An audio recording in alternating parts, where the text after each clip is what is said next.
esan du sukaldariak. Ez da pentsatu ere oihu egin duen txesak. Non dago nire txupetea?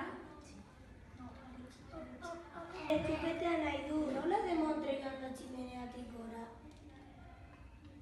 Ez dut berriro galdu, baina non dago nire txupetea nahi du. Opotetan ondoa, amorekin eta nire maletarekin. Eta dio, ikaskinean goaz, opo horretara.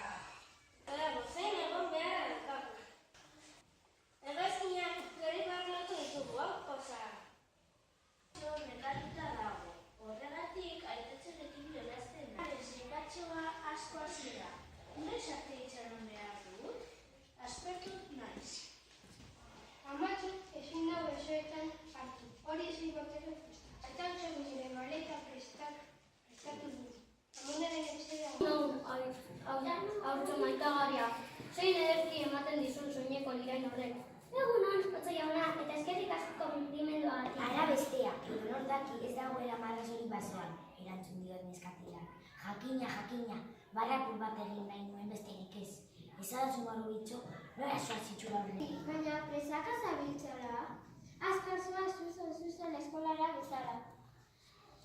Entzuntzari entzuen kantuak. Amonaren entzera iritsi denean, atea jodu otzoak lehunki.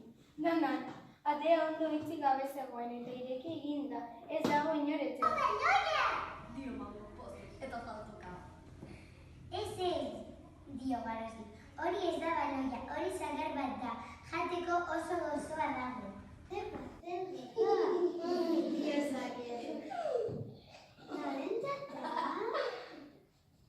Ez itzazmatu noraintzaten pastel gozoa. Hiru pastel zati niretzat dira, urtebete egon erreda da. Gustatzen zaizu? Bai, jama. Zuei tanta gustatzen zaizue. Atzarekin noa paseatzera. Nora ategoaz, koskatxo gaiego eta upa barrura. Ez dut nahi diktatxo lagundu, beldura dauka. Horrek niri hartza eman dit, eta baita mitzia ere, eskerra. Amatxo badoa, Amatxo, itzaro, zurekin joan nahi du.